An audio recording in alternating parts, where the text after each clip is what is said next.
Hello, and welcome to the sixth session of the Wilson Center's second annual Wilson-China Fellowship Conference.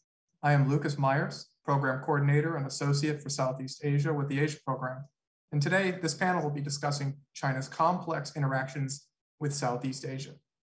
Southeast Asia lies just off China's doorstep to the south, and each of its countries maintain diverse and complex relationships with Beijing. In recent years, China's more assertive foreign policy under Xi Jinping has elicited some concern in Southeast Asian capitals. The Belt and Road Initiative's billions of dollars worth of investments have sparked concern about debt traps and unsustainable environmental damage.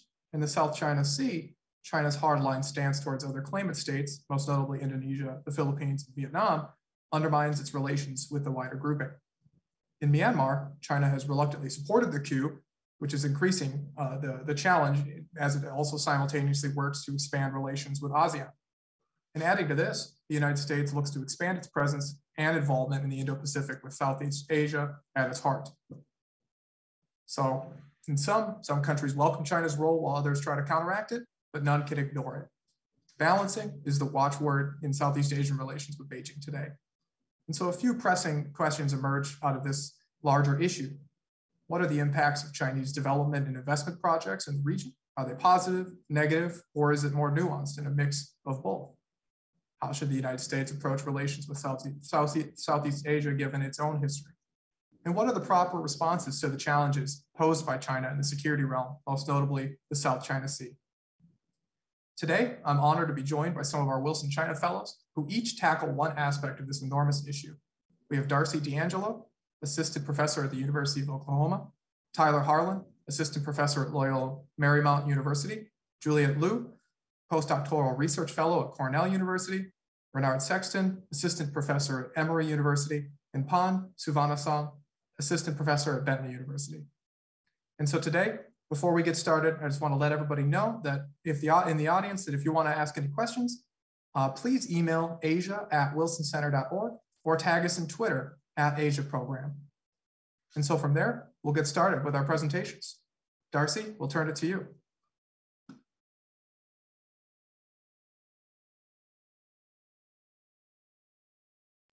Thank you so much, Lucas. And so I am presenting from fieldwork. As an anthropologist, I do fieldwork in minefields in Southeast Asia. What I'm talking about today is the impact of development, mostly Chinese development, on minefield clearance. Oftentimes, the way that we think about military waste is thinking about them in terms of wastelands. And that actually is an incorrect perspective. That in fact, what happens is there's a lot of people who live on minefields, and even though they need to be cleared, they kind of allow for land grabbing problems in Southeast Asia, specifically the Mekong subregion. So I'm just going to start this off like an anthropologist would with an ethnographic vignette. On my first tour of a Cambodian minefield in 2010, the demining supervisor of the platoon of deminers brought me through a tapioca field where heavily armored men and women stood in lines. I was not allowed beyond the bright red signs with skulls and crossbones. Wearing bulletproof helmets, masks, and aprons, they slowly and tediously walked through the field, using a metal detector to sweep the ground in front of them, the sun reflecting off the long plastic visors. To avoid the heat of the sun, they began their work early in the morning. In the golden hour of sunrise, dawn gilded the fields, the sounds of a distant temple surrounding us with chanting, and I told the supervisor how beautiful it was. Minefields are always beautiful, the supervisor said. When you want to find a landmine, you look especially careful under trees or by rivers. That's because an enemy will rest there. When an enemy is off their guard, they will sit and relax and try to get a drink of water. Then the landmine will explode while they are resting. What this means is that most of the time when you find minefields, they're in very fertile landscapes, that they're in places that inspire peacefulness. So it's no surprise, we already understand that minefields and other military waste prevent development and economic prosperity for the nation states as a whole, but perhaps counterintuitively, their presence also provides ecological protections and even protections for ethnic minorities and rural residents. Clearing dangerous military waste saves lives, but the clearing process sometimes damages the environment and leaves minority communities vulnerable to land grabbing processes. How do we strike a balance between clearing military waste and protecting local environments and small subsistence farmers? And what is the impact of the United States and China on these processes? This is a bomb. This is the most common anti-personnel landmine in Southeast Asia, but also across the world. It's called a toe popper. What it actually does is usually result in an amputated leg, because once it explodes from the weight of a human being, it's designed so that you're taking out 3 soldiers at once. So you have 2 soldiers who carry away an injured person. But what ends up happening is that these have a lifespan of 100 years, and you have a lot of these landmines that are affecting villagers in rural areas of the subregion. So explosive remnants of war, such as landmines and other unexploded ordnances, present an almost never-ending problem to development in the subregion, namely in Cambodia, Laos PDR, and Myanmar, and to a lesser extent in Vietnam and Thailand. Landmine detection industries, in partnership with local governments, have stepped up, spending hundreds of millions of dollars to clear hundreds of acres of land in these nations. These smaller nation states rely heavily on larger powers to fund this. For example, China gave $2.5 million directly to the Cambodian government's military demining organization. In the past 25 years, the US has invested over $400 million through the Department of Defense, Department of State, and the United States Agency for International Development, as well as for funding for treatment of victims through USAID and the Leahy War Victims Fund. However, the funding for all of this clearance, as well as the victims' assistance, is on tenuous lines from these international donors. The US is also one of the top investors in clearing teams in the subregion, and recent studies, though, have pointed out that landmine detection exacerbates this land grabbing epidemic, as it's been called. So these actually implicate the aid funds in issues associated with land grabbing. And my research explores the unintended consequences of landmine clearance, how landmine detection in its processes leads to land grabbing, and I'm trying to suggest policies that can be revised to mitigate the risk for land grabbing after landmine clearance, which can protect ethnic minorities, diminish risk of climate migration, and protect conservation lands in the subregion, as well as compete for these kind of soft power influences with China, who is responsible for a lot of the development that leads to land grabbing after landmine clearance. In 1997, the Mine Ban Treaty was ratified by the United Nations in order to ban the use of anti-personnel landmines. 164 states have acceded to the treaty, but the major producers of landmines, including the US, China, and Russia, have not yet signed the treaty. A large majority of funding for clearance comes from international donors, although this means that humanitarian demining organizations depend on money that is whim to the politics in donor states. Despite the fact that the US and China are non-signatories to the Mine Ban Treaty, both countries provide considerable financial support to development and landmine clearance. And the Chinese government has made statements in support of mine action, insists it does not use landmines or ERWs in its own practices, though it's probably sending them to places like Myanmar. The US Conventional Weapons Destruction Program has invested over $665 million in explosive clearance in Southeast Asia since 1993. These ERWs are the cause of multiple migratory populations. In Myanmar, with the military takeover of the country, has resulted in ERWs are called, sorry, just to clarify that initialism, it's explosive remnants of war, has resulted in ERWs being installed along its border, pushing people from arable land in Myanmar. In other places like Cambodia, Laos, and Vietnam, landmines prevent development, but in doing so, protect small subsistence farmers from their land being taken, whereas landmine clearance is linked to this like migration within the country. So small subsistence farmers are currently under threat from a number of factors, including climate change, but these factors of forced migration become compounded by landmine clearance. For example, villagers become climate refugees when farmland lies fallow due to drought, provoked by both exacerbated climate change and then landmine clearance, which pushes people out of their homes. So this means that landmine clearance organizations are often unwitting participants in illegal land acquisitions. Okay, sorry about, oh, sorry, I just got a message that I'm making noise with my mic, so I'm gonna hold it steady.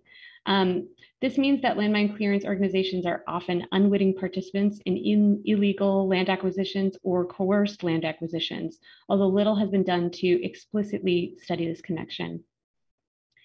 In addition to landmines and other ERWs, land grabbing is a problem that is pretty prevalent for small subsistence farmers and ethnic minorities. Just to define land grabbing, it is the large-scale acquisition of land without communities' local consent or coerced consent. It's difficult to quantify the extent of land grabbing, with estimates ranging globally from 68 million hectares to 227 million hectares acquired since 2008. In general, land grabs push people off their lands, especially small-scale farmers and ethnic minorities, and thus damage the lives of the most marginalized people. So this is even the case when people assume that land grabbing is actually, people argue that land grabbing is actually good for the overall large-scale economic development of a nation state. But what happens is that while local governments benefit from these land grabs, the most marginalized people end up being pushed out of their homes in forced migration patterns. And then also that makes the issue even more intractable. So there's a series of domestic laws across the subregion that create opportunities and justifications for these land acquisitions. And foreign corporations often incentivize these land grabs, such as the Chinese companies that seek to develop the subregion in the Belt and Road Initiative, Thai state electrical giant, the Electricity Generation Authority of Thailand, as well as European interests, which have displaced thousands of small-scale farmers. Advocacy groups and media organizations suggest that Chinese-funded development, especially when it comes to land development projects, such as the building of dams on the Mekong River, has devastating effects from illegal logging on conservation lands, the encroachment on indigenous people's homes, and the undermining of democratic values. These land grabs occur on ground, though, that is beneficial to larger development interests, and land grabs have even been rationalized by global groups such as the World Bank in its controversial report from 2010 that suggested land grabbing could present agricultural investment opportunities, and that the acquisitions themselves, though, harm the most vulnerable populations and exacerbate ecological harms. And these development often runs through lands that demand landmine or ERW clearance. And this is often how people justify this development, because the idea of minefields as being wastelands is actually an incorrect assumption in these kinds of theses that, in fact, that this kind of corporate development on minefields pushes people out of their homes. So the first step of landmine and cluster munitions clearance entails the temporary displacement of residents. Schools close, farmers are banned from their crops, and people must leave their homes. Minefields across the subregion are concentrated on the borders, and the people there must halt their everyday lives.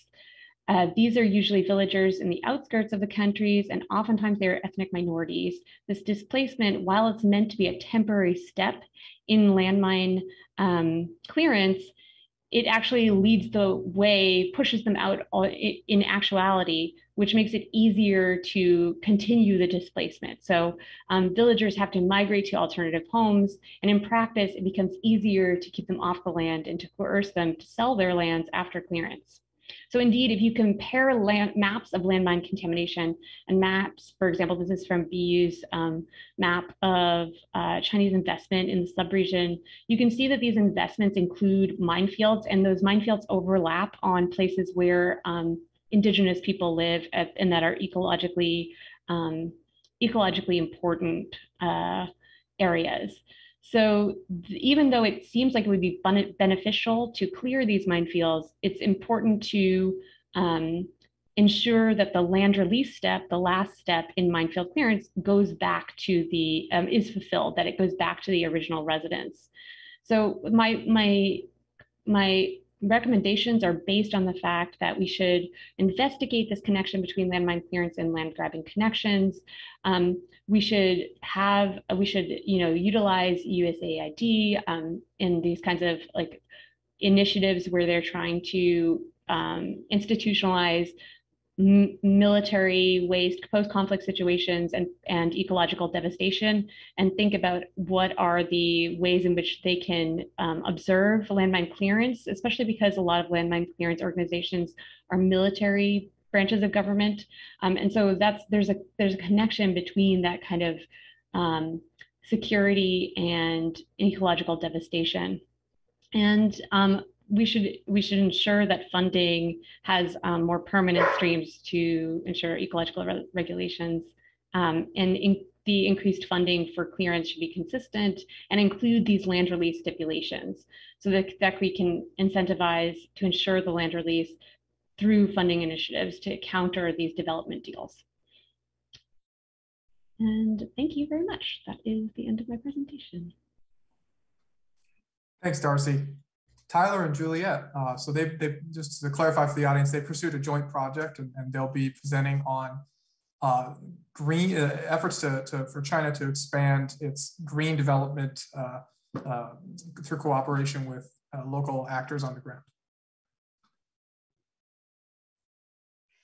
Hi, everyone. Thank you so much for having us. We're really excited to be part of this excellent crop of Wilson's China Fellows this year. And Tyler and I are especially grateful for the support that comes through this joint event to be able to present our findings, our initial findings, and get some kind of feedback and questions and answers. So we're really grateful for being able to be here today.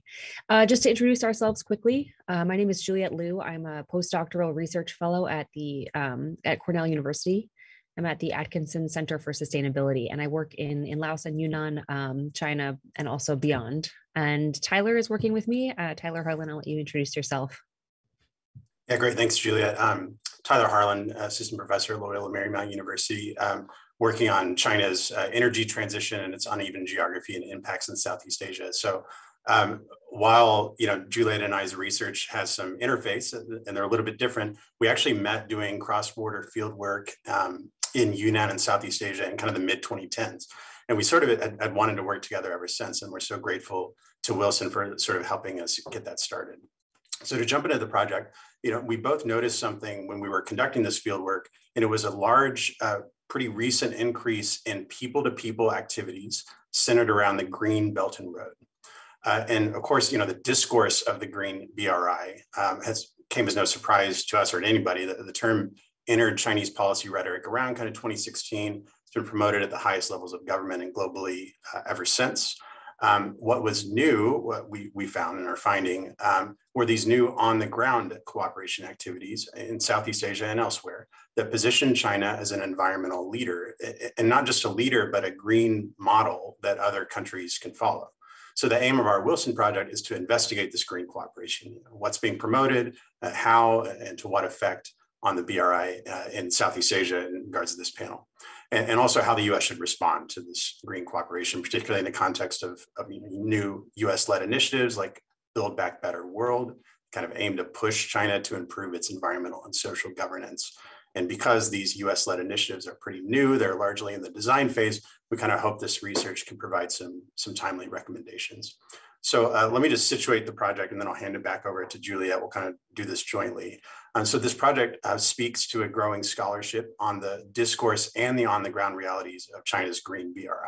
It's sort of growing every month, this scholarship. Much of this research to date has focused on that kind of discursive policy high-level aspect, providing a high-level roadmap of China's green norms, regulations, and standards, and how they are or could be implemented in BRI countries. This work intersects with longstanding scholarship, kind of pre-BRI scholarship, on the environmental dimensions of China's outbound investment, including a burgeoning number of on-the-ground studies of specific infrastructure projects and their impacts. And I know Wilson scholars have done work like this in the past. In our previous work, Juliet and I, drawing together these conversations, we found that Green BRI discourse and policy has so far had little impact on investment patterns and the environmental impacts of infrastructure on the BRI as a whole. And actually, Jessica Liao, a 2020 Wilson Fellow, came to similar conclusions in her analysis of the green BRI in Southeast Asia. And she paid special attention to what she called cooperation between China and ASEAN. So that's just not just speeches kind of in policies on the Chinese side, but actual cooperation. So building on Jessica's work, we want to take this one step further, documenting this recent rise in on-the-ground cooperation activities where the green BRI is promoted and negotiated and even contested by Chinese and host country actors. And we define this green cooperation to mean people-to-people activities focused on the green BRI that aren't explicitly commercial in orientation. So these include things like training programs, technology transfer activities, joint development of standards, joint research and monitoring, and others, but those are the main categories. We've got 2 research questions. The first is, what green norms, values, and standards are Chinese actors promoting through these cooperation activities? And second, does this cooperation signal a genuine shift in intentions on the BRI, or is it just greenwashing? And so to provide a bit of a preview, which Juliet will take us through a little bit later, some of this cooperation is new, we find, but it mostly builds on existing structures and activities that have been ongoing for a long time. And it gives them a kind of a green veneer. So it's not really changed investment patterns and behaviors on the BRI, but labeling this cooperation as simply greenwashing also kind of misses the point because it signals, this cooperation signals a big shift in making environmental concerns mainstream. And it is a genuine commitment on the part of many Chinese actors. So while this cooperation isn't yet that effective, it does offer an opportunity for engagement. Let me hand it back over to Juliet to talk a little bit more about this. Yeah, so in setting up the project, and again, this is the start of a long-term study. So this is kind of the first steps. But we first wanted to compile a really general picture of this increase in green cooperation activity. We have 2 great research assistants, Angela Pan and Isaac Herzog.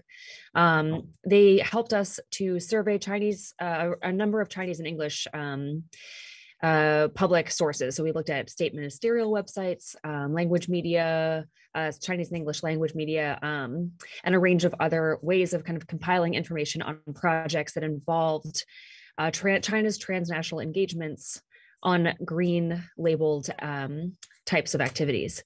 And so we used that kind of database to look at some of the trends that we were seeing. We definitely saw an increase in green cooperation, and I'll get into kind of the differences across sectors that we saw. But as this is the beginning of a long-term collaborative project, we also had planned extensive participant observation. We wanted to go to these events, do interviews with key stakeholders, and treat those activities as observable encounters. So that's something that we plan on doing in the future. But in lieu of that, we had a number of kind of years of work in Southeast Asia that Tyler and I both drew upon to present 2 case studies. I'm going to talk about the development of sustainable rubber standards, and Tyler's going to talk about hydropower sector trainings. And so those do give us kind of examples of how China and Chinese actors are engaging in greening of the Belt and Road in many senses on the ground through person-to-person engagements. To place our research a bit more into context, it's important to say that, you know, the emphasis on sustainability in development is not new. Sustainable development has become a hegemonic phrase across the world. It's not a nationally bounded phenomenon, but I think there's important ways of showing that not only is that there a global momentum around this sustainability aspect of development, China's Green Belt and Road reflects a kind of holistic shift in Chinese policymaking. So while China is engaging in this idea of sustainable development, by claiming a Green Belt and Road, it's created kind of a mirror to the domestic initiative around ecological civilization. And we see and we draw on like other literature to kind of acknowledge that Chinese leaders are saying with this paired ecological civilization and greening of the Belt and Road that environmental matters are important to all aspects of development. They should be a starting point for the conversation. And, you know, the Green Belt and Road is following upon this domestic momentum, creating its parallel overseas.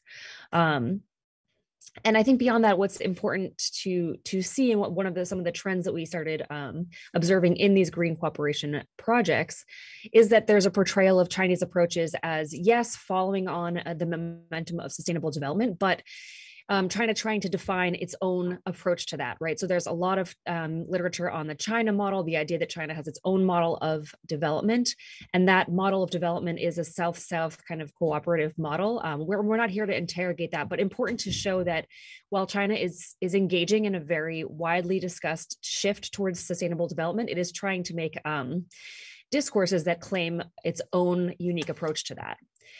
So our database kind of compiles a large number of what we call green cooperation projects, and we categorize them as they started emerging. So I would say the top two categories were trainings and standards. So those will be the two reflected in the two cases that we'll talk about.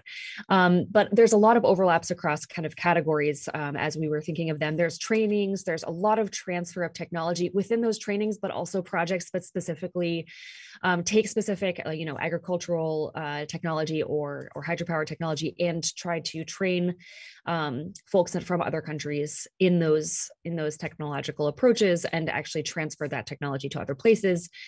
The establishment of standards is something that is, again, a really hot topic, I would say, in the environmental sphere, but also, as Tyler mentioned, as the US and other countries try to talk about encouraging China to be looking more at environmental and social sustainability, social responsibility. The degree to which China is setting norms versus taking norms has been talked about a lot, and kind of the level at which that happens on the ground is also in terms of standard setting. What are the standards for business? What are the standards for investment and for the establishment of certain types of projects in specific sectors? And so we note a lot of growth in three main sectors: in agriculture, in forestry and conservation, and also in hydropower and water programs, which I'll talk about a little bit more in a second.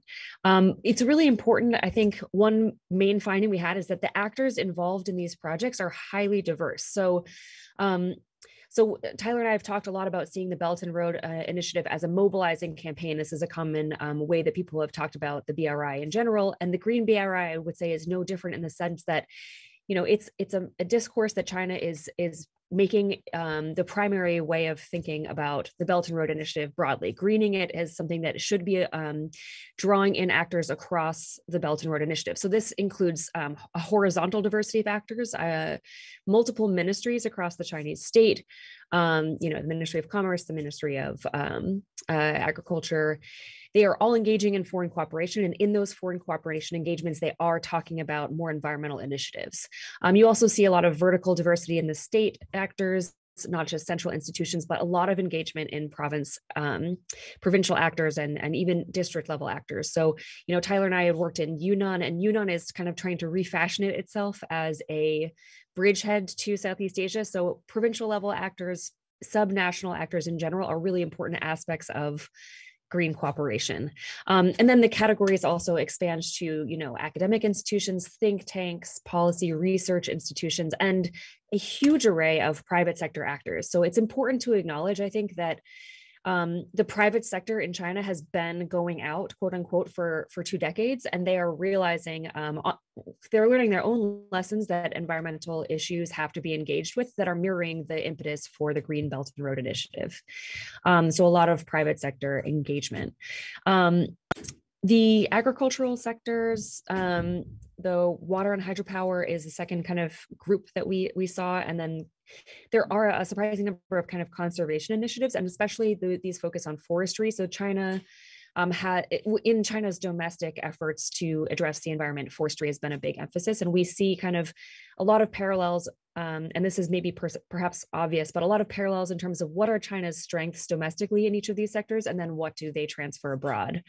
And finally, I think a little bit about the geography, especially because we're on the Southeast Asia panel. There is pretty much a mirror between the geography of Chinese development aid and the geography of where green initiatives are popping up. And that relates to the fact that, a lot of what's being called green is an evolution of what already Chinese actors saw as their strengths in development aid, and you could even say in commercial engagements. But, we're seeing especially sub-Saharan Africa and Southeast Asia are the most predominant geographical areas these projects are coming about. But Central Asia, Latin America, there's a couple really exciting projects in Brazil, and there's a number of projects even in Russia and Europe. So the geography is quite diverse, as is the geography of the BRI. And so a lot kind of appears to be providing a green, there appears to be an investment in kind of a green veneer to existing cooperation activities. But we also see a number of very new initiatives under the momentum of greening the Belt and Road. So we consider it really important to think how these cooperation activities unfold, and then how green is being defined by the actors actually engaging in the activities. And so I know we have just a bit of time left, but I will run through just my case, and then Tyler will share with you his case quickly, and then we'll wrap up with some policy recommendations. So an exciting initiative that I've observed, and that's the focus of my postdoctoral research, is that the Chinese rubber sector is incredibly important for driving deforestation in Southeast Asia. About 3 million hectares have been lost in Southeast Asia alone from the transformation to rubber plantations since 2000. And I've been working with a private sector group called the CCCMC, and they've developed a number of sustainable guidelines for rubber sector investments and those have been kind of rolled out in Southeast Asia. The main observations that I've seen are that they have been working with international NGOs. They've worked with DFID, the aid branch of the UK government. And those sustainability guidelines have been something that CCCMC is trying to implement with and engage a number of Chinese sector actors in the rubber sector. And so Halcyon Agri is one of the biggest rubber plantation owners in the world, and they are working directly with CCCMC. And so I think a really interesting aspect of that research that you can read about more in our report is that there are genuine collaborations happening across interesting groups that are usually assumed to not work together. But it also has been a project that is quite slow to have impacts on the ground. I've observed no impacts so far since they were released in 2018, but I'm still watching the case. I'm gonna let Tyler, I'm going to let you decide if you'll present the hydro case. Thanks, Juliet. Yeah, since we're almost out of time, I think I'll skip the hydro case study for now. Let's just say that the conclusions reached in that case are very similar to Juliet's. However, they're as part of technology transfer and training. That is to say that there's genuine commitment, but the kind of impacts on the ground are few and far between at this point. I'd love to talk about that in the Q&A if there's time. Let me just, if it's okay with you, Juliet, just kind of conclude us here with just a few short notes. So again, we're documenting here what we're calling green cooperation, and we're calling that person-to-person activities. They're not explicitly commercial. We've got different types from training to standards development. And a popular framing of the Green BRI, is it examining China's discourse and then its impacts on the ground. It's China's talking the talk, but are they walking the walk?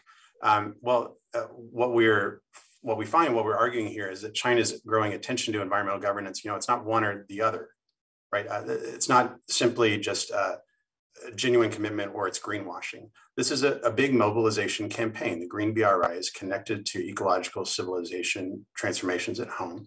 It's that international kind of aspect of this. And it's a matter of redefining norms inside and outside of the country. This can't be ignored by all these different sectors. And these cooperation are certainly examples of Chinese actors trying to tie their activities, whether they're that green or not at this point, to this Green BRI discourse. So this, we argue, constitutes an opportunity for establishing green standards, transferring green technologies that China has particular expertise in, et cetera, even if the observable effects on BRI infrastructure are somewhat limited at this point. Given the time, I'll stop there and happy to talk about policy recommendations in the Q&A. Thanks. Thanks, Tyler and Juliet. Renard, we turn to you as you discuss the South China Sea. Thanks, Lucas. Great seeing you all here today.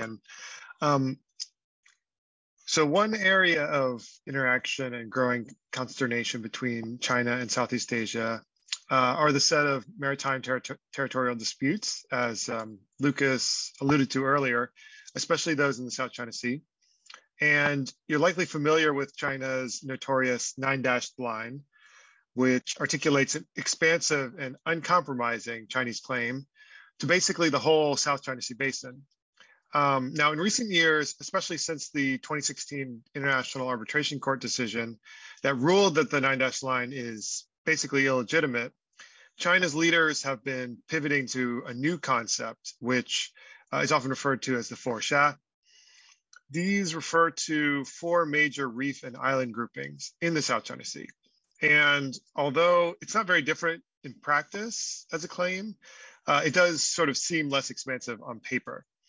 And what I'm going to be talking to you about today is how Southeast Asian countries have tried and often struggled to manage this issue, and about a key way that the US can engage on this topic. So to preview, my argument is that the US should engage in intensive private diplomacy, potentially with some subsequent public economic incentives, to get the Southeast Asian countries to fully resolve their bilateral maritime issues. The idea is that this will significantly lower the barriers to collective action vis-a-vis China, and also reinforce the positive impact of the US in the region.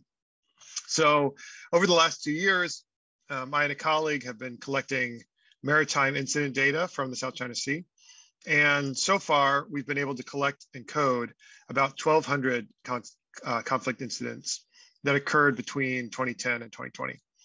And one really easily identifiable pattern in the data is that from 2012, there is an enormous increase in the maritime conflict incidents in the South China Sea, led foremost by those involving Chinese vessels. And 2012 is, of course, when Xi Jinping took power in China. And this was on the heels of President Obama's pivot to Asia at the end of 2011.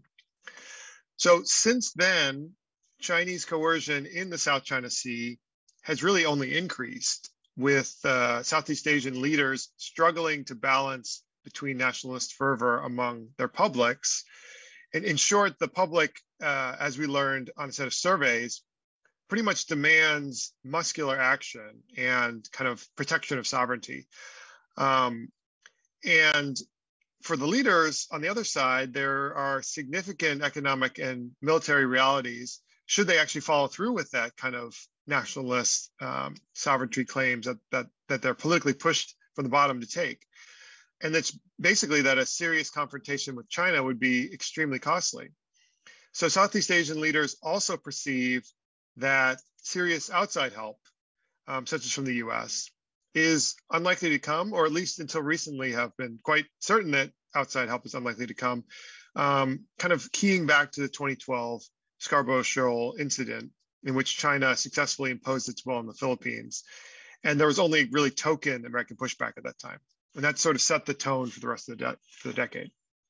So at the same time that these tensions with China have been on the rise among Southeast Asian countries, latent maritime territorial disputes between Southeast Asian countries have also been coming back to the front burner.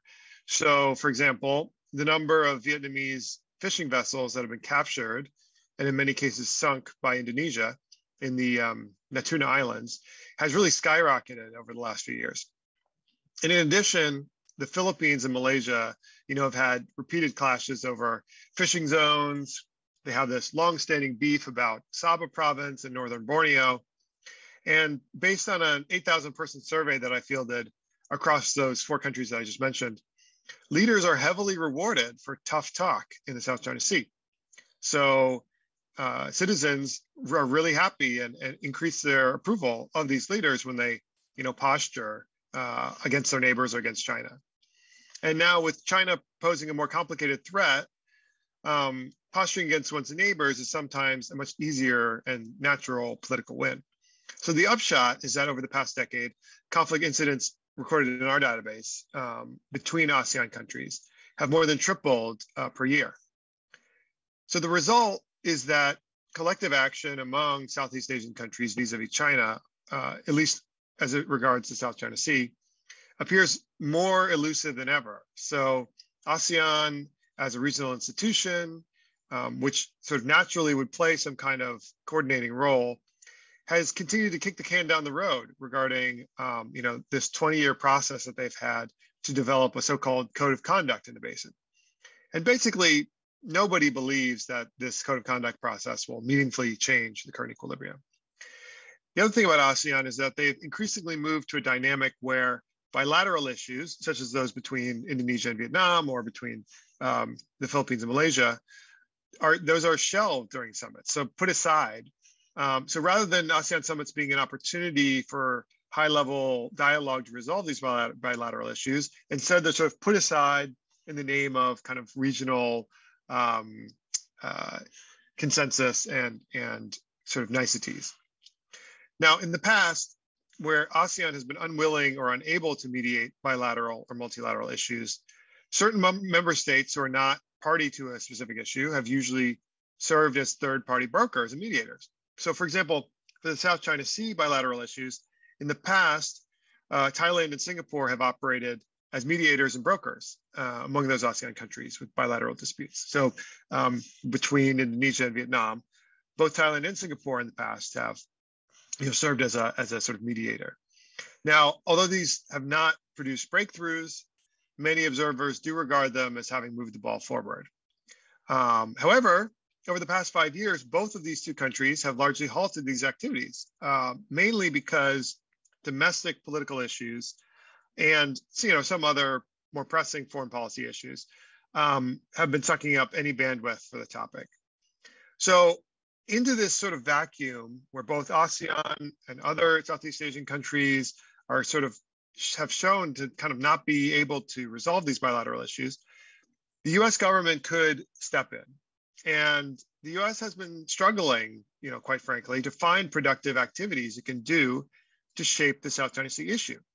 And given that TTP and the broader trade issues that are so important to countries in Southeast Asia basically are dead in Congress, and there's been a kind of near saturation of security cooperation activities, during the Trump administration and more recently, the US needs to find new space if it's going to show its value in the region and kind of push its own kind of vision for that region.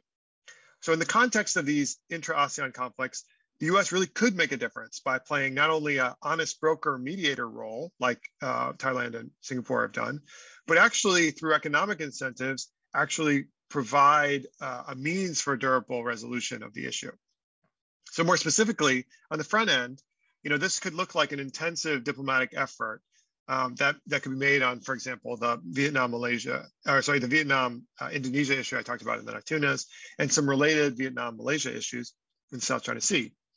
At first, this could be, a private diplomatic effort, just your usual low-profile negotiations that the U.S. diplomatic corps does on a daily basis around the world. And if it's deemed that a special envoy makes sense, sure, that could be done. Although sometimes those gambits can backfire and not, be worse than not having them. So the big question then, with this claim that I'm making is, why would the U.S. succeed here, where, for example, Thailand, Singapore, and ASEAN more broadly have so far not succeeded? I think there are three reasons that this could work. The first is that the U.S. offers important opportunities for security cooperation, as I mentioned, which are quite highly valued in all three countries. And in the context of some settlement between, say, Vietnam and Indonesia, the US could provide access to, say, Coast Guard cutters to help conduct coordinated enforcement in border zones, or other kinds of training and other kinds of security cooperation that are focused on this particular issue, but also, really benefit those countries more broadly. Second, the US has, this Development Finance Corporation, which is slowly making headway. And commitments for investment could be another helpful carrot. So if, for example, two countries are willing to sign up for a joint natural resource extraction program or some other means of jointly dealing with the resources in conflict, the DFC could help finance such projects and therefore bring them forward. Third and finally, the US could credibly commit to actually enforce a deal. And that's one of the other key differences between Thailand, Singapore, ASEAN, and others in the region, is that they might be able to cut some kind of a deal between them, but who's actually going to enforce them? Recognizing that the Coast Guard and Navy enforcement, maritime domain awareness and enforcement capacities are pretty weak. So if the US can commit to saying, if you guys cut a deal, we're going to help you negotiate it, and we promise to help enforce it, through international maritime activities and legal sanctions against any illegal fishing or natural resource extraction, the US could actually provide some credibility to a settlement that in the past would not have worked. So with that, I'll stop. I've collected, as I mentioned, a lot of data, both on events from the South China Sea. Those are going to be published in the next couple of months publicly, so different scholars and journalists can have access to it. And we're also working with a couple of different partners to create some visualizations of the kind of trends of conflict and activities in South China Sea from 2012 to the present. So that will also be coming out in a few months. So that's all for me. Thanks. Thanks, Bernard. So now we turn to Pan, who explores the Mekong subregion and water use questions, or water level questions.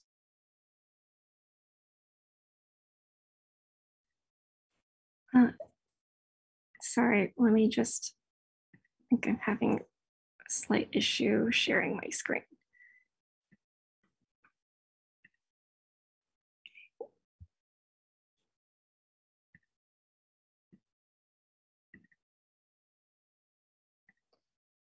Okay, good afternoon, everybody, or evening, morning, depending on where you are. Thank you to the Wilson Center and the Wilson China Fellowship for this opportunity. Just a little bit of introduction and background to myself. I've been working on land and water issues in the Mekong for at least 15 years, but professionally in a research capacity, I guess, in the last 10 years.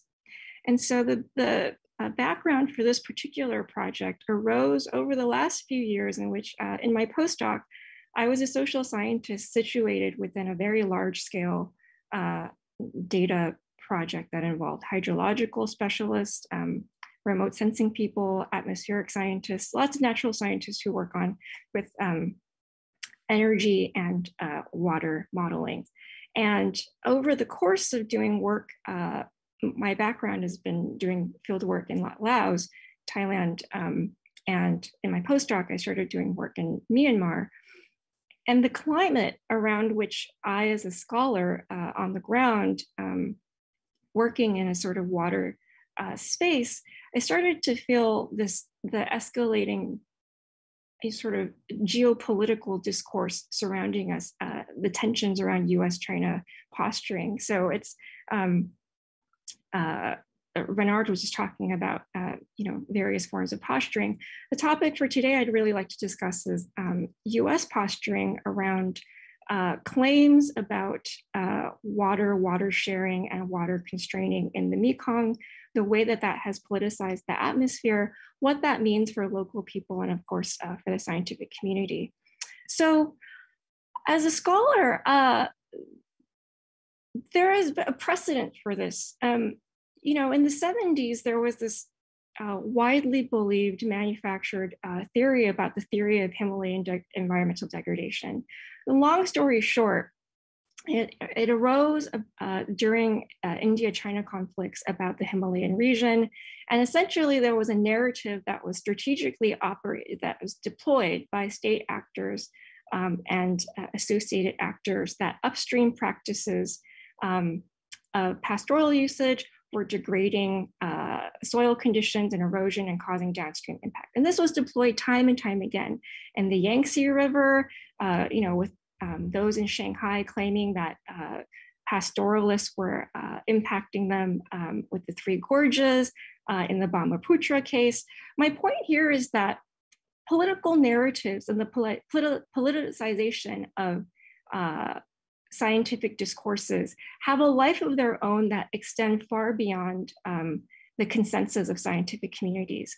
And my concern with the Mekong is that is what I see today from the front pages of The Economist saying that Mekong Southeast Asia is yet a new site for geopolitical rivalry. It has real consequences for the ways in which these narratives are constructed, deployed, and defended. In the case, at least, of the Mekong, there has been a recent deployment of what I have, the acronym that I call the Mekong Upstream Dams Downstream Drought narrative. And essentially the narrative based, I'll get into that in a second. The narrative is essentially that hydropower dams that are inside Chinese territorial boundaries are constraining or keeping water in their reservoirs and not releasing them in a timely manner, and therefore adversely impacting agriculture in downstream countries such as Laos, Vietnam, and Cambodia. And again, for me, it was the Himalayan degradation thesis playing itself out all over again, because amongst scholars that I know, having scholars, practitioners, the consensus has been amongst a series of studies that I cite in my policy brief that the ongoing danger to the Mekong Delta is climate change. Hydropower dams, particularly ones within the Chinese reservoirs, for example, there's water evaporation on the surface, but essentially they're not, the water doesn't get diverted for local usage or communal usage, right? So there's an absolute amount of water. It's not being diverted for social uses. So if the absolute volume and flow of water is declining within the lower part of the Mekong, it means that there are other factors at play, climate related factors, right? So yet this narrative continues to be not only perpetrated, but reinforced with really serious consequences. So here in this particular slide, essentially the Friends of the Lower Mekong, which is a donor coordination committee funded with the backing of USAID and the Lower Mekong Initiative, which was started first back in 2009 under the Biden administration, but has had reiterations under the Trump and Biden administrations. There was a study that was released in April 2020 by two former government scientists who were funded by the Friends of Lower Mekong. This study, within days of it being released, the study essentially used a simple regression model based on incomplete data from one substation in Thailand and tried to claim that there were changes in water patterns that were causing drought, that it extrapolated that therefore upstream dams were withholding water. This was immediately disputed within the same month by at least 5 academics, which said that, of course, although there are concerns about dam building in general in the Mekong, in Laos, for example, in Cambodia, the particular claim that upstream dams in China itself were unilaterally, which is the word that was used, unilaterally responsible for this, was heavily disputed by natural and social scientists and scientific community.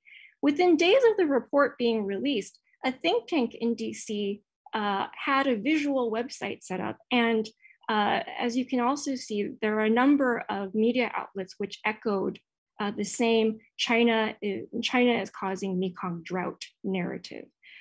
More disconcertingly, this mud rhetoric was picked up repeatedly by senior US officials, prompting serious Chinese responses, which I'll get to in a second in terms of the potential blowback and drawbacks for both inhabitants in the Mekong and the United States itself.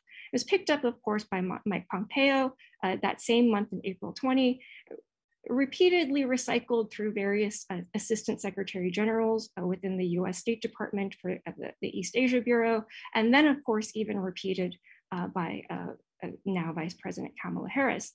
Importantly though, the thing that I want to highlight about the ways in which this narrative has traveled and continued to be repeated, as of just 2 weeks ago, even despite a chorus of discredited, a chorus of academics who have repeated the data, run the analysis again, and continued to say this does not literally hold water. This was again republished in a technical report by the Mekong River Commission just 2 weeks ago, without citing any of the existing papers that have just tried to discredit this narrative. This paper itself, the EOE paper, was never peer reviewed. So we're now talking about policy capture, recycled rhetorics that are not peer reviewed, not founded by any vetting process. That is now again being repeated by the Mekong River Commission, which is supposed to be a multilateral platform for information sharing. What's concerning about that is the MRC itself is undergoing a financial fiscal decentralization process in which Mekong taxpayers are now becoming more responsible for the upkeep of the MRC, and MRC governments are devolving into more ownership of the MRC. And so this is a narrative that has a number of US and US affiliated actors that is recycling itself through the policy field, but yet is now at least imposing itself into the MRC basin development strategy, asking for more funding to build up further hegemonic data operations to support this false claim, or supposedly false claim. The importance of this is numerously fold. First of all, the scientific community, at least the consensus or a growing consensus amongst natural and social scientists, is that they're not being heard. There isn't an actual evidence-based policy being made. There's epistemic manufacturing. What the first fold impact of that is that the actual phenomenon causing drought in the Mekong Delta, one of the main phenomenons, climate change, is not being addressed.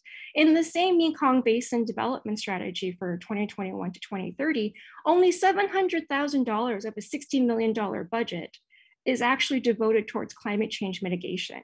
And I have a strong feeling that that is because, again, there's a dominance or a crowding out of space in which one narrative that is scientifically unfounded has been allowed to dominate the transactional ways in which aid and funding get dispersed.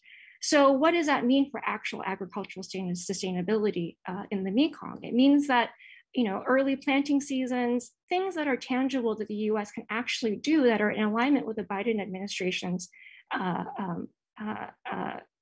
aims in the Mekong are actually not being addressed, such as crop and seed development. I have an example on the right-hand side of meteorological stations that have been built in Laos over the last few years.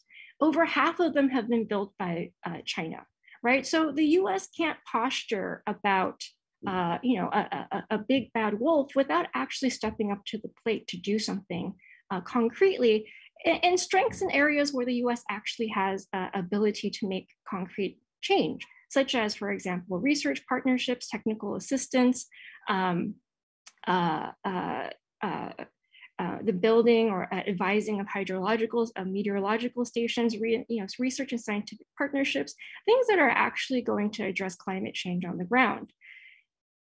Also, the other parts in which this can backfire is that though there, in the early part of the 2010s, there was local popular sentiment against Chinese growing influence, the US has missed an opportunity. The pivot to Asia, or the previous pivot to Asia under the Obama administration and then the Trump administration, hasn't actually engaged with local communities that are fighting, for the most part in Cambodia, Myanmar, and other places, against very oppressive military regimes.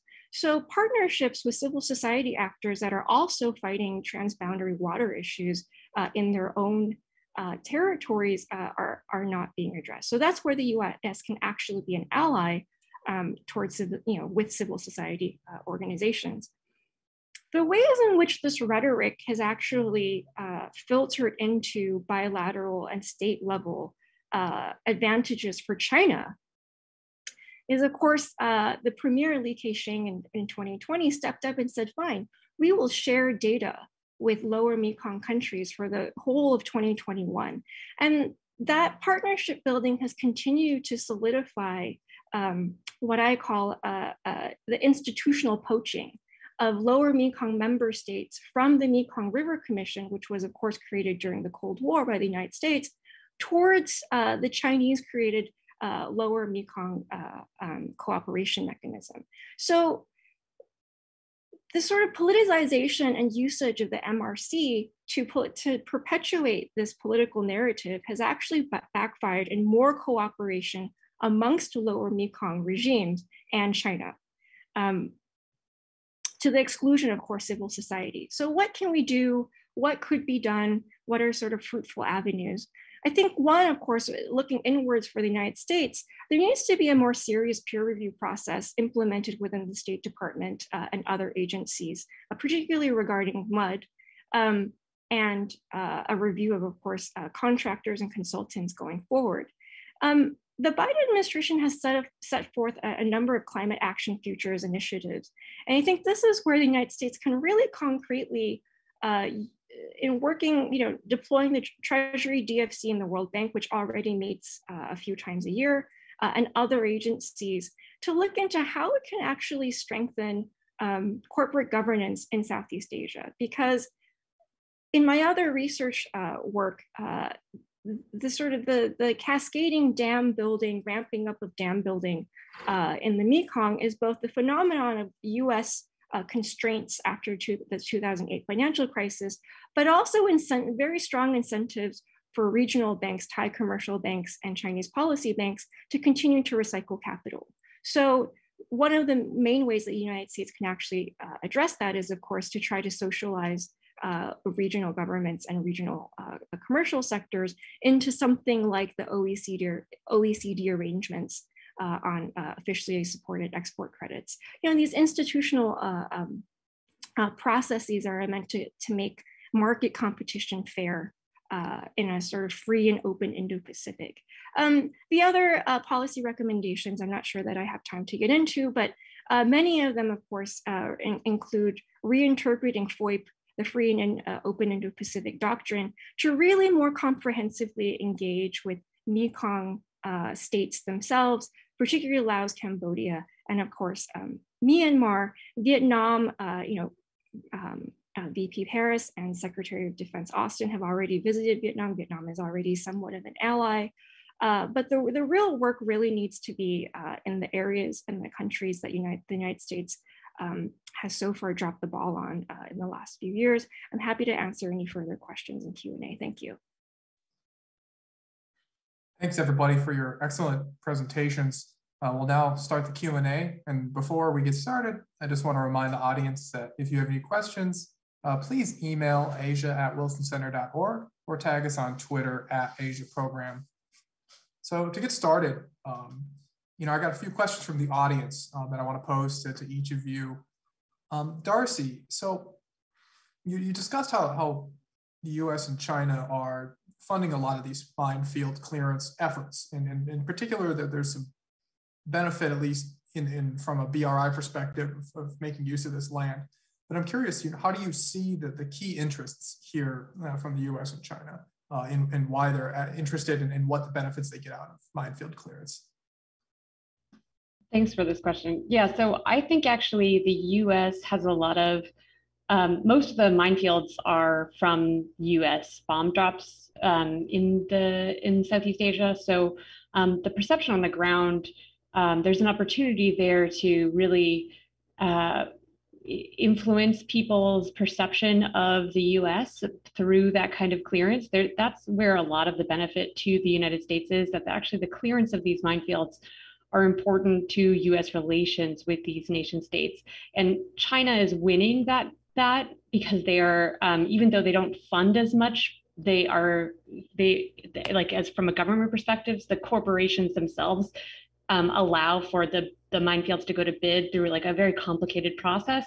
But those minefields being cleared then end up not going back to the people, which is also understood on the ground, at least from my data, right? So the villagers will understand the difference between a minefield clearance that happens through these corporate development initiatives versus a minefield clearance that happens through kind of like GICHD initiatives and like prioritization of the level of minefield, which is based on density of contamination. And so there is a perception in terms of like building up relations with these people, with civil society, with people on the ground, with villagers who will know the difference between that kind of land clearance and the fact that there's a common knowledge that these minefields are from the United States. Like there's just, they know where they're from. Like this is a problem with Agent Orange as well, the effects of chemical warfare. This is like military waste left over from US wars, and that's understood in the region. So that's like a note of accountability for the United States that people are aware of. So then that's really interesting. I suppose that's, makes sense then, I guess, for both sides that it's a soft power issue. So for my next question from the audience, I'll turn to Tyler and Juliet. This is actually from Jessica Liao, who is watching the stream. She asks if you could elaborate more on what types of private and public sector actors and civil society members are involved in these green cooperation issues, particularly in the hydro sector. Juliet, I'll hand it over to you first because I know you wanted to talk about this during the presentation. Oh, okay, well, Jessica's wanting probably to know about hydro because it probably connects to her work. But just to paint the overarching umbrella is enormous and all inclusive. I think that's why we've settled on this idea of it. It's a campaign. Everyone has an interest in engaging in this, but of the projects that we found most compelling as potentially having really big impacts, we see like I study private sector. Well, I study companies in the plantation sector, but we see hydropower companies too that are engaging in these. And then we have like big Chinese NGOs. The Chinese NGO sphere has changed so drastically in the last 10, 15 years. But there are very mighty environmental NGOs in Beijing. And I think for me, that's the one I'd like to highlight, partly because Tyler and I have been talking about how in many ways, and this is true across countries, but especially in China, the environmental sphere, even though people like us as scholars, we really see that as political, it is treated still, I think, in China as somewhat of an apolitical or depoliticized, highly technical platform to engage in change on, even though, yeah, we would complicate that, but I think that's the perception from the state's point of view. And so I think that's one of the reasons why some of the most exciting activity is happening from environmental NGOs in China, because those NGOs can be seen as less political. But I think Tyler can talk to the hydropower specific. The hydropower stuff, yeah. So maybe to say, Jessica, thanks for the question. Who's not doing it are the big hydropower state-owned enterprises, Gajoba, Three Gorges Dam Corporation.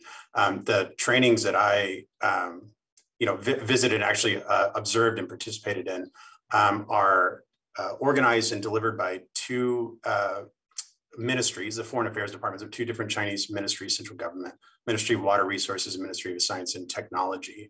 There's two different organizations, both in Hangzhou, that do this. They've been doing it since the early 1980s. It's only been considered, the kind of green aspect has only come up, as with a lot of the cooperation Julia and I talked about, in the mid 2010s. And so most of this training, let's say 80%, is participants come from Sub-Saharan Africa and Southeast Asia, mostly to Hangzhou for a few weeks and participate in this training and technology transfer with these organizations that are government organizations. However, like a lot of foreign affairs departments, they also have their own company. And so they can actually do kind of EPC, engineering, procurement, construction projects for smaller hydropower projects. They can also connect these participants to the big SOEs.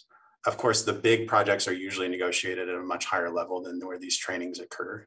But maybe just to wrap up the answer, it's mainly government doing this on the hydropower side, but not the private sector. Smaller hydropower operators kind of get involved in networks, but the large SOEs don't, and hence the disconnect between the training and what happens on the ground with large hydropower. Thank you. So now I'll turn to you, Renard, with a question from the audience. And this audience member is curious about your thoughts on the Department of State's recent release called the Limits in the Sea number 150, and it's essentially a research report on maritime claims for the PRC, and whether these types of efforts can help enhance the type of diplomacy you mentioned in your presentation. Yeah, that's a great question. Thanks. I mean, the report that the audience member mentions is actually, I think, a relatively new phenomenon, certainly in terms of the degree of, so we say, forthrightness that the State Department is willing to go to. In the past, they kind of danced around the issue, I'd say. So the idea is that they I think the U.S. position has long been that we don't accept, for example, China's claims, but neither do we endorse anybody else's claims, nor do we sort of forthrightly say that we would propose a particular kind of solution, right? It's instead that we encourage everybody to kind of get around the table and work things out. So this kind of like concerted pushback against particular claims. Again, it's not an endorsement of anybody else's claims explicitly, but it is, you know, in some ways an implicit endorsement of certain kinds of positions. So I think there are kind of two main diplomatic upshots of that. One is that it probably emboldens to some certain extent the willingness of certain countries, namely Vietnam and maybe the Philippines to some extent, to kind of like more forcefully sort of define certain parts of their claims. But I think it also shows that the US has kind of the people didn't believe that they did, but it shows that they had the willingness and the capacity to kind of get into the nitty-gritty details of some of these claim issues at a level of specificity that would be required to do this kind of like high intensity negotiation. And that's not been demonstrated in the past. So maybe that capacity exists, but it's never been kind of like put on paper in that way. So I totally agree with the audience member that, you know, this kind of publication is important for demonstrating the capacity and willingness to do this kind of negotiation. But certainly, you know, it's a first step that, you know, would need to be followed up with some more of that kind of like behind closed doors diplomatic stuff, I think. Thanks. And to Pan, Jessica Liao has another question directed towards your project. And she wanted to ask if you could elaborate a bit more on how China's role in particular in the Mekong and has changed under the BRI over the last few years. Because you talked a lot about, you know, your critique of US evidence-based policymaking. And she wanted to just hear your perspective on how China's role has changed. I think, you know, China has been, I don't know if the China has changed, but I think that the situation on the ground has made the opportunity for China, both the lack of US presence in a really robust way and pre-COVID and especially during COVID, civil military tensions, right, all across Mekong, the Mekong subregion, you know, with student demonstrations and wider demonstrations across Myanmar, Thailand, and elsewhere. Chinese, you know, sort of BRI and pre-BRI going out strategy money has always been there. The, you know, my co-panelists have made great sort of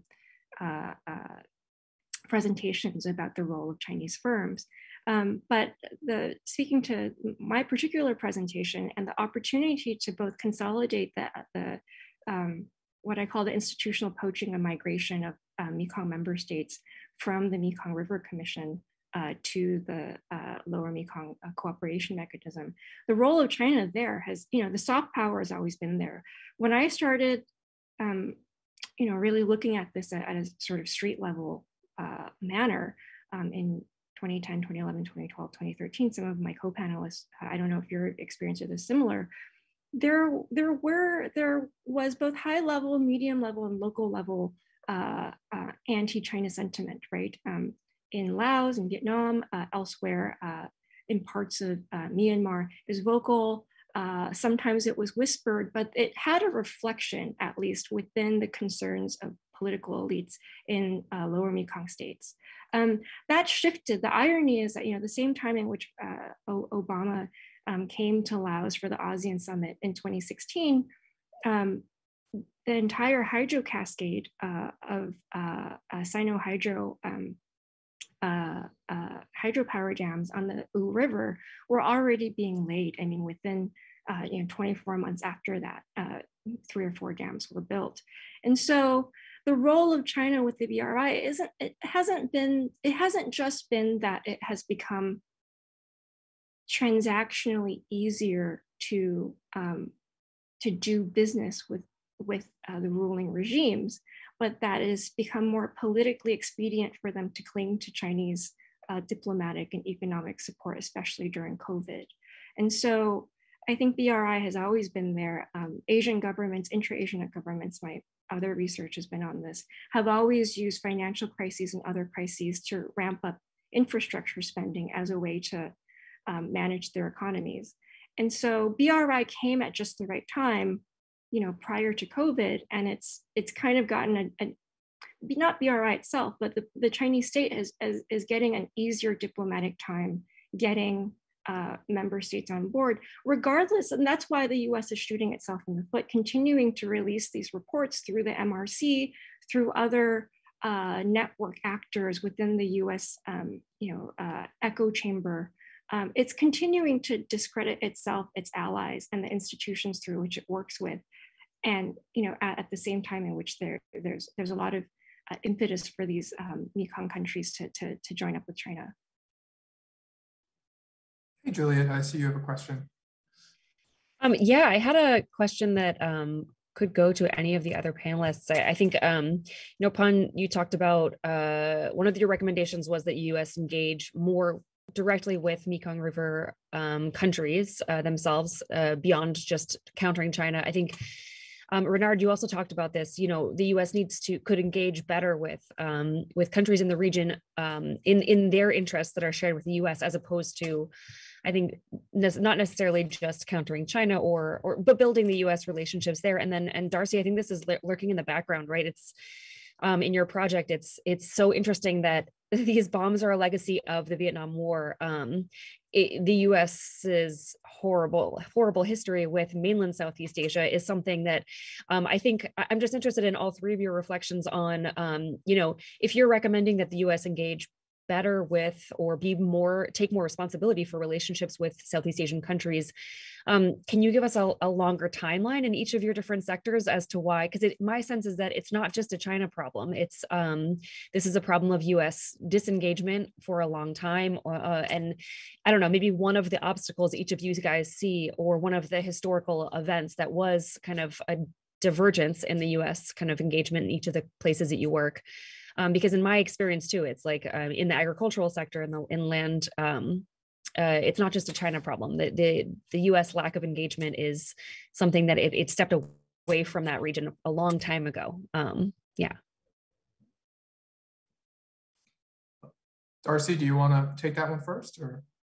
Sure, I can. I mean, first of all, we made some headway under the Obama administration in terms of like thinking through, oh, maybe we won't make landmines anymore.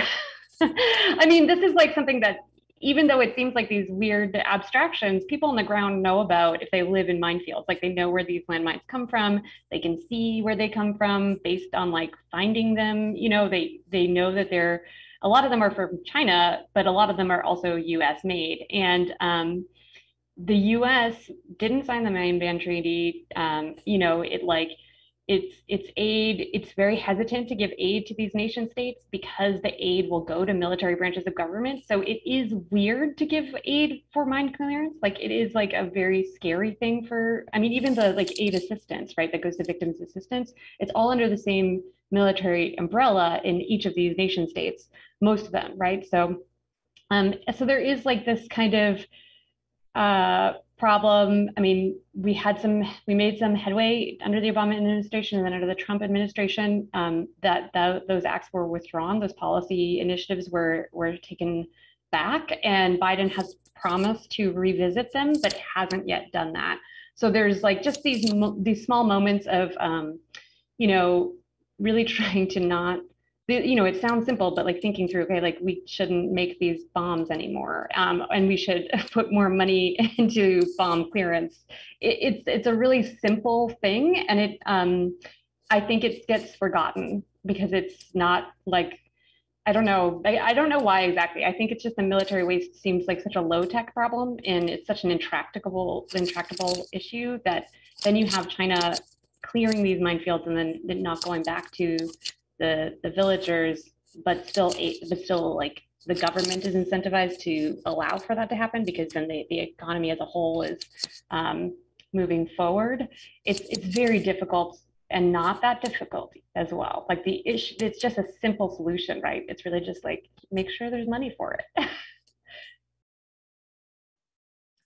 Renard, Pond, do either of you have thoughts on Juliet's question? Yeah, I would just say, kind of one thing. I think to Juliet's point, the U.S., at least in the South China Sea, has long kind of had a bit of a policy, I don't know, stasis. Like there's a sense that, ASEAN's not very functional. These conflicts are intractable. The big problem is China's bad behavior. And we just sort of have to like throw our weight around a little bit to sort of help these countries to stand up for themselves. But there's been very little in the way of creativity, right? It's just, that there's a sense that there's some, pre-2001 status quo with, US superpower unipolarity. And we're just sort of like pushing back against this tide that is changing the status quo. And it's not very creative. It's not very interesting. And the people in the countries in Southeast Asia recognize that there's not, maybe there's effort being put in, but there's not a lot of solutions being proposed. And so I guess, the thing that I pushed on with my talk here was maybe my solution isn't the right one, but like, what are some actual, ways to get things that are stuck, like knock them loose? And that shows some agility, right? Like the US is not just a, calcified military power. Like we have smart people that can create, creative solutions. And at least for the moment, that it's sort of, I want to say it's like maybe on the way back, but like it hasn't been kind of on the forefront for the last few years, I'd say. Yeah, I just to echo what Renard said, I have a couple, papers and briefs out that there's a paper now which there are strong financial reasons why after the 2008 crisis the United States financially and structurally isn't willing or able to and shouldn't try to ramp up its infrastructure presence. It can't in the Mekong anyway because of Congress passed the 2011 Mekong River Protection Act. But so the US has reoriented itself normatively and fiscally. But as Renard said, there are still really strategic, important ways in which we can mobilize US resources diplomatically in terms of brain power. As I mentioned, it took something like 8 to 10 years for the US to strong arm European countries and Japan to abide by to basically build what is now the OECD arrangements on officially supported export credits. It limits and it regulates how states and their export-import banks can support large projects like hydropower. No Southeast Asian countries are part of this. So they are disruptive on the world stage because they can fund large infrastructure projects without the kinds of financial or regulatory oversight that constrains every other government in the world. So the United States has both diplomatic and brain power to figure out what are the pressure points and what can we actually bargain on the table if we wanted to do this seriously. But as Renard said, I've heard a number of officials of different administrations refer to Mekong countries as the ASEANs, and I've said elsewhere, in print that the United States has been letting Japan carry water for it, both financially and in terms of intelligence gathering. We say that Japan is our number one and most important relationship, at least in Asia and elsewhere. But I think the days are numbered by which we can, we're wearing that relationship thin in the Mekong, and there's both a need from Mekong governments as well as our partners in being a more present actor. Thank you. I think Renard, you'd mentioned you had a question. Yeah, I just had one question for Darcy, maybe some rank speculation, if you don't mind, Darcy. I was thinking about, the sort of set of findings and ideas that you were talking about, like in the context of maybe the higher politics of Cambodia right now. So like the succession discussion that's going on at the moment, how the US has kind of engaged with that. And also, Cambodia now as the chair of ASEAN and kind of the challenges and opportunities that are kind of afforded by that. So I'm curious, kind of like, how do you connect kind of minefield politics to the opportunities and challenges that the US has to kind of like engage on these very fourth kind of top level, really important political issues in that country?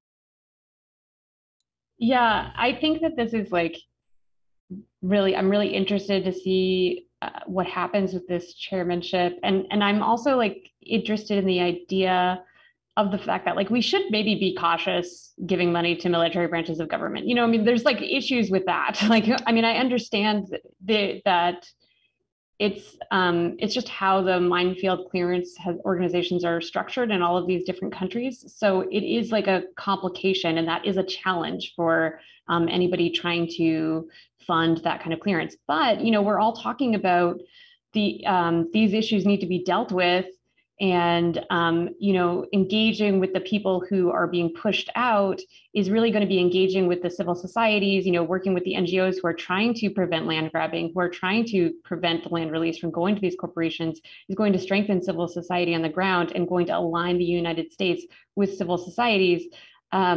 Even though like you have the incentive from the state level that, where they want the Chinese money to fund the development in the areas because they benefit.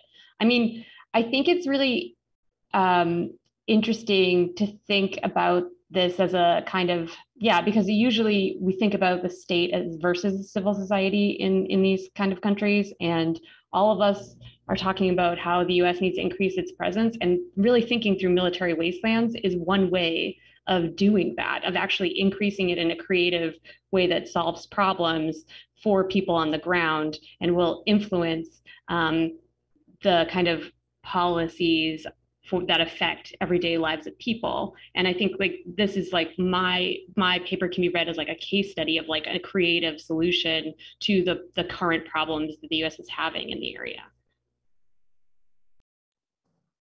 Thanks, Darcy. So in the interest of time, I think I have, one final question I want to pose to all of you, collectively, and we can go in order. But in this question of US and China and involvement in Southeast Asia, I think something that's often overlooked are the interests of Southeast Asian countries and actors and how they assert their own agency. And so I'm curious, to each of you, just quickly, like a two-finger, response. How should Southeast Asian countries and actors assert their own agency and interests on each of your respective issue areas? Maybe we could start in reverse order. Pan, do you have any thoughts? I think with the MRC, it remains to be seen. I think in the next couple of years, as Mekong countries, they're being forced to foot the bill, right? And they're starting to take up managerial positions within the MRC. So I think we're going to see what a Mekong-led, actually Mekong-led, not donor-led MRC looks like. And it's up to the United States, as I said, whether we want those representatives to be co-opted by other potential backers or not. Of course, and it's hard to, that answer is difficult in the Mekong when there's such a discrepancy between what regime elites want and of course, social justice movements that want other things. Bernard, do you have any thoughts? Yeah, I mean, I think, within the constraints that are placed on them, both by their publics and the regional situation, leaders really are trying to take, creative actions in some cases. I mean, you look at President Duterte in the Philippines, and now, the leading candidate to replace him, Bongbong Marcos, they both, and more so Marcos explicitly than maybe Duterte, have been willing to put on the table cutting deals with China or with their neighbors that would imply kind of like trimming some of their sovereignty claims. I mean, that's a concession and a compromise that politically is quite tricky, but comes with serious benefits potentially. So I think that's often how they tried to exert their agencies, by saying like, look, we've been dealing with China as kind of a big brother in our region for many, many centuries, depending on the time period, that's more or less influential. And right now, I think many of them feel that they have to find a way to, make this cohabitation work.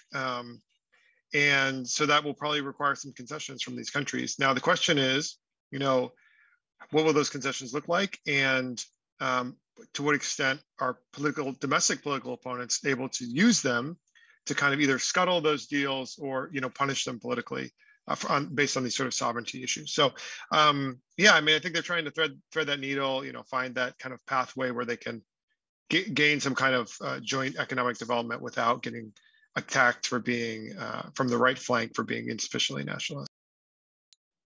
Juliet, Tyler, do you guys have any quick, final? Yeah, Tyler thoughts? will say something, and I have something quick to say too. Very quick thought, because I know we're running out of time, is that, not only is it sort of host countries can and should engage, but the fact they already do in this green BRI cooperation through training programs, through joint development of standards. It's not just like Chinese actors saying, these are our standards, these are our norms and values. Are you going to adopt them or not? But it's like a space of encounter where there's actual negotiation around these things, and Chinese actors hear from host country participants as to what they think is green and what standards should be and so forth. So this is already happening, but it does offer a space of opportunity for continued collaboration and cooperation, whilst understanding that this is sort of within the discourse of green BRI, sort of ecological civilization.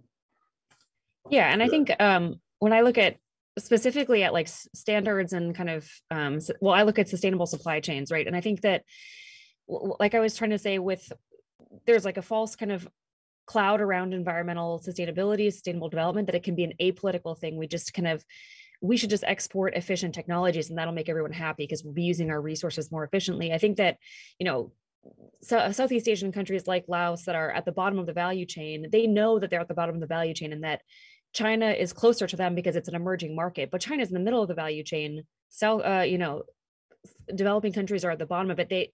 I think they know already, but keeping in mind, like coming from all different perspectives, the Western perspectives, US, whatever, that there are hierarchies of power in this. It's not just like, if everyone has a good heart, they'll be environmentally sound. Even when you engage in environmental technology transfer or you engage in standard setting, you're engaging in standard setting in economic systems that are unequal, where certain groups and certain countries hold more power than others. So I think countries know that, but I think the discourse that sustainability is apolitical, that it's good for everyone equally, is obviously something that hides all of those power imbalances.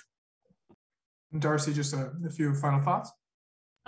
Sure. I mean, so basically what I think is also to keep in mind is that like when you have more increased presence within the country, working with government actors, you're going to have changing discourse about the politics. So it's like, you have like a greater Chinese presence and like relationships with these. I mean, we're talking about these relationalities that was like one of the conversations in a previous presentation from this morning, but these relationalities are important with government actors. And it's not just like, oh, China is there acting as this monster and like, we have to compete with China as this abstract entity, but rather there are people forming relationships with people on the ground. And if you're there as like a government presence, then people will be more aligned with your policies and with your perspectives. So that's the kind of takeaway I think from all of us. So I appreciate being put in conversation with all of you. Well, with that, we're just about out of time. And, I want to thank all of our panelists, Darcy, Tyler, Juliet, Renard, and Pon, for your excellent presentations and great conversation on what's obviously a very complex issue with a lot of facets. But I also want to thank our audience for tuning in. And just to let you all know, we'll be taking a short break until 3 p.m. when our final panel will start, moderated by Robert Daly, titled China's Influence Overseas, Democracy, Norms, and Overseas Chinese Communities. Thank you for tuning in. Thanks, Lucas. Thank you. Bye. Thanks, everyone.